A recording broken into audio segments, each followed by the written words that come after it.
Assalamualaikum warahmatullahi wabarakatuh. Sahabat Islam, waliullah adalah orang-orang yang memiliki hubungan yang sangat dekat dengan Allah. Seorang wali setiap saat hatinya senantiasa bergantung pada Allah Subhanahu wa ta'ala. Oleh sebab itu, para waliullah tak sedikit pun ada rasa takut atau kekhawatiran terhadap berbagai perkara di muka bumi ini. Hal ini sesuai dengan firman Allah Subhanahu wa ta'ala. Ingatlah, sesungguhnya wali-wali Allah itu tidak ada kekhawatiran terhadap mereka dan tidak pula mereka bersedih hati. Quran Surah Yunus ayat 62.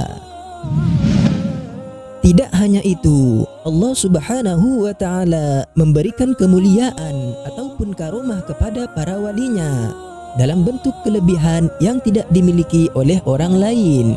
Tidak terkecuali kepada waliullah yang berasal dari Pulau Madura, Jawa Timur, yakni Syekhona Muhammad Khalil bin Abdul Latif. Syekhona Muhammad Khalil Al-Bangkalani atau yang akrab dipanggil dengan Mbah Khalil merupakan seorang ulama karismatik dari Pulau Madura, Jawa Timur. Status kewalian guru pendiri Nahdlatul Ulama Kiai Haji Hashim Asy'ari itu sudah diketahui oleh seantero dunia. Mbah Khalil disebut sebagai waliullah yang memiliki banyak karomah di luar akal yang dikisahkan dari lisan ke lisan, terutama di lingkungan masyarakat Jawa dan Madura. Sebagian besar kisah kewalian Mbah Khalil tersebut terbilang kisah yang unik dan nyentrik. Seperti apa dan apa saja kisah kewalian Syekhona Muhammad Khalil Al-Bangkalani? Simak videonya hingga selesai di channel Sofwa Official dan dukung channel Sofwa Official. Tekan tombol subscribe, like, dan share agar kita senantiasa berbagi butir-butir ilmu dengan sahabat Islam yang lainnya.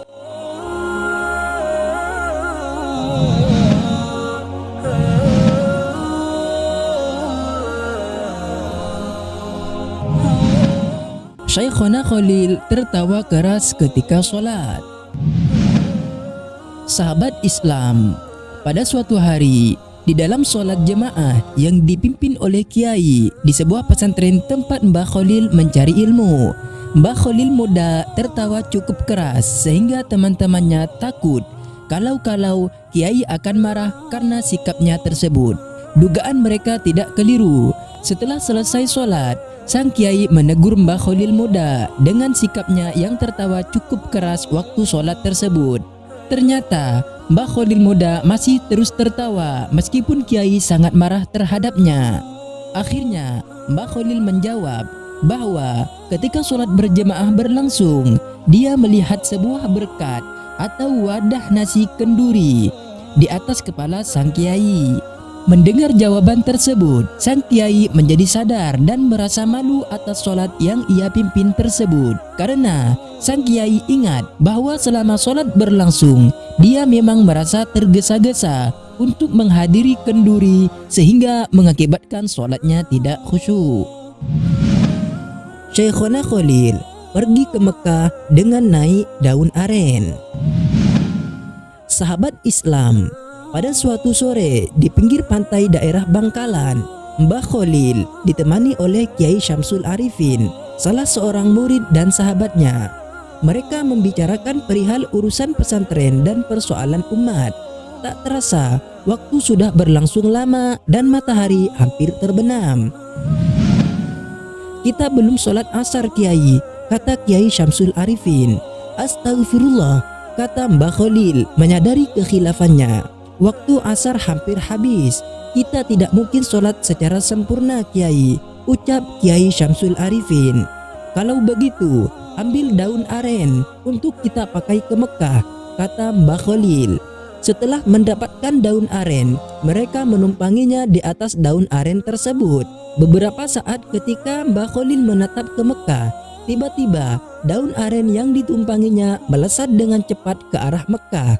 Sesampainya ke Mekah, azan sholat asar baru saja dikumandangkan dan mereka mendapatkan shaf pertama sholat asar berjamaah di Masjidil Haram. Syekhona Khalil mengubah arah kiblat masjid. Sahabat Islam, pada suatu hari Mbah Khalil sedang melihat masjid yang sedang dibangun oleh menantu beliau, yaitu Kiai Muntaha. Ketika melihat arah kiblat pada masjid tersebut, Mbah Khalil menegur sang menantu yang alim itu untuk membetulkan arah kiblat masjid yang sedang dibangunnya. Sebagai orang yang alim, Kiai Muntaha mempunyai alasan dalam menentukan arah kiblat tersebut. Beberapa argumen ditunjukkan kepada Mbah Khalil dalam penentuan arah kiblat tersebut. Melihat menantunya tidak ada tanda-tanda untuk mendengar nasihatnya, Mbah Khalil tersenyum sambil berjalan ke arah tempat pengimaman diikuti sang menantu. Mbah Khalil mengambil sebuah kayu untuk melubangi dinding tembok arah kiblat dan menyuruh Kiai Muntaha untuk melihat lubang pada dinding masjid di tempat pengimaman. Betapa kagetnya Kiai Muntaha. Setelah melihat lubang itu, sang menantu melihat dalam lubang itu terlihat Ka'bah yang berada di Mekah dengan sangat jelas. Dengan penglihatan itu, Kiai Muntaha heran dan sadar bahwa arah kiblat yang menjadi kiblat bangunan masjidnya salah. Arah kiblat bangunan masjidnya terlalu miring dan terbukti benar apa yang dikoreksi oleh Mbah Khalil. Syekhona Khalil berada di beberapa tempat pada waktu yang bersamaan. Sahabat Islam, kesaktian lain yang dimiliki oleh Mbah Khalil adalah kemampuannya membelah diri. Dia bisa berada di beberapa tempat dalam waktu yang bersamaan. Suatu ketika ada peristiwa aneh saat beliau mengajar di pesantren.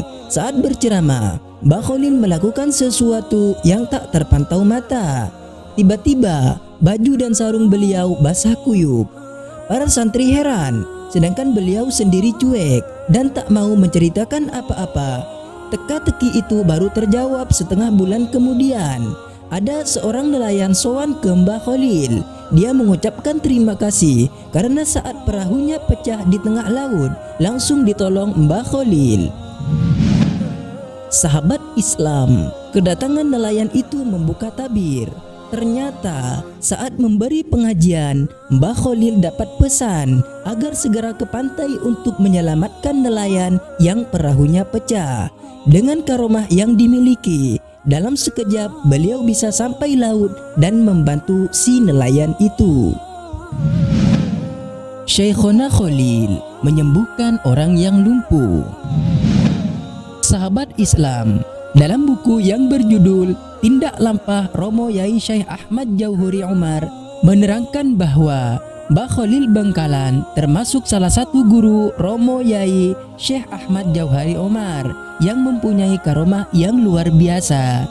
Di dalam buku tersebut diceritakan, suatu hari ada seorang keturunan Cina sakit lumpuh. Padahal ia sudah dibawa ke Jakarta, tepatnya di Betawi, namun belum juga sembuh. Lalu ia mendengar bahwa di Madura ada orang sakti yang bisa menyembuhkan penyakit. Kemudian pergilah ia ke Madura, yakni ke Mbah Khalil untuk berobat. Ia dibawa dengan menggunakan tandu oleh 4 orang. Tak ketinggalan pula anak dan istrinya ikut mengantar. Di tengah perjalanan, ia bertemu dengan orang Madura yang dibopong karena sakit. Kakinya kerobohan pohon.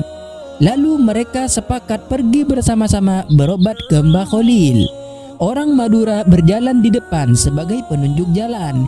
Kira-kira jarak kurang dari 20 meter dari rumah Mbah Khalil, muncullah Mbah Khalil dalam rumahnya dengan membawa pedang. Seraya berkata, "Mana orangnya itu? Biar saya bacok sekalian."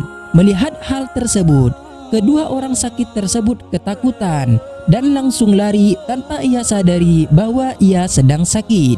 Karena Mbah Khalil terus mencari dan membentak-bentak mereka, akhirnya tanpa disadari mereka sembuh. Syekhona Khalil kedatangan macan. Sahabat Islam, suatu hari di bulan Syawal, Mbah Khalil tiba-tiba memanggil santrinya. "Anak-anakku, sejak hari ini kalian harus memperketat penjagaan pondok pesantren. Pintu gerbang harus senantiasa dijaga. Sebentar lagi akan ada macan masuk ke pondok kita," kata Mbah Khalil agak serius. Mendengar tutur guru yang sangat dihormati itu, segera para santri mempersiapkan diri. Waktu itu, sebelah timur Bangkalan memang terdapat hutan-hutan yang cukup lebat dan angker. Hari demi hari, penjagaan semakin diperketat. Akan tetapi, macan yang ditunggu-tunggu itu belum tampak juga. Memasuki minggu ketiga, datanglah ke pesantren pemuda kurus, tidak seberapa tinggi, berkulit kuning langsat, sambil menenteng kopor seng. Sesampainya di depan pintu rumah Mbah Khalil, lalu pemuda tersebut mengucapkan salam. Mendengar salam itu, bukan jawaban salam yang diterima, tetapi Mbah Khalil justru berteriak memanggil santrinya. "Hai santri semua, ada macan, ayo kita kepung. Jangan sampai masuk ke pondok," seru Mbah Khalil kepada santrinya.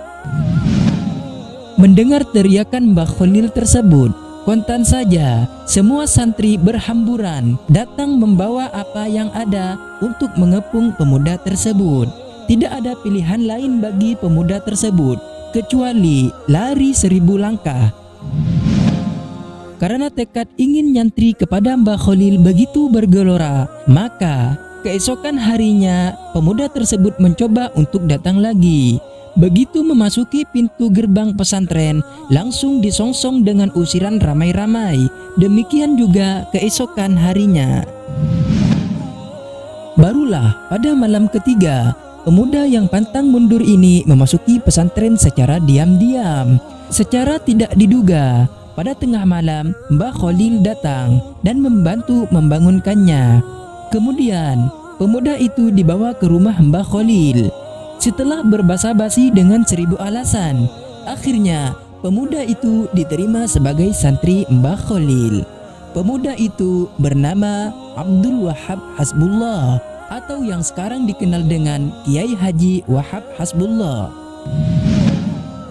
Kiai Haji Wahab Hasbullah merupakan seorang kiai yang sangat alim, jagoan berdebat, pembentuk komite Hijaz, pembaharu pemikiran. Kehadiran Kiai Haji Wahab Hasbullah di mana-mana selalu berwibawa dan sangat disegani baik kawan maupun lawan, bagaikan seekor macan, seperti yang diisyaratkan oleh Mbah Khalil. Syekhona Khalil dapat mengetahui maksud dan tujuan orang lain. Sahabat Islam, suatu ketika Habib Jindan bin Salim berselisih pendapat dengan seorang ulama. Manakah pendapat yang paling sahih dalam ayat Malik Yaumiddin? Malikinya dibaca Maliki dengan memakai alif setelah mim, atau Maliki tanpa alif.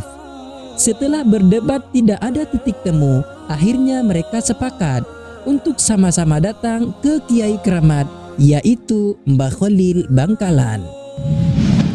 Ketika itu Mbah Khalil sedang duduk dalam musola. Saat rombongan Habib Jindan sudah dekat ke musola, sontak saja Mbah Khalil berteriak, "Malik Yaumiddin, ya Habib, Malik Yaumiddin," teriak Mbah Khalil Bangkalan menyambut kedatangan Habib Jindan. Tentu saja dengan ucapan selamat datang yang aneh itu, sang Habib tak perlu bersusah payah menceritakan soal sengketa Malik Yaumiddin ataukah Malik Yaumiddin itu. Demikian kisah-kisah kewalian Syekhona Muhammad Khalil Al-Bangkalani. Semoga dari kisah-kisah tersebut bisa menambahkan keimanan serta ketakwaan kita kepada Allah Subhanahu wa Ta'ala. Amin amin ya rabbal alamin.